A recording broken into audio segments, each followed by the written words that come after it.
This is Innoson News. I am Happy Nnewi.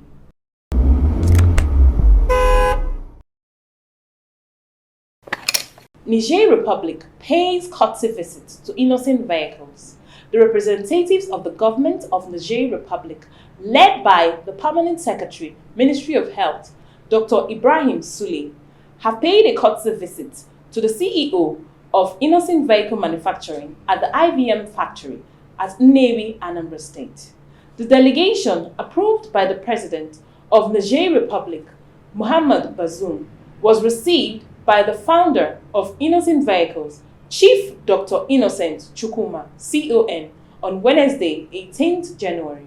They inspected the construction works and vehicle manufacturing processes going on at Innoson Vehicles to see a possible partnership between the country and the company.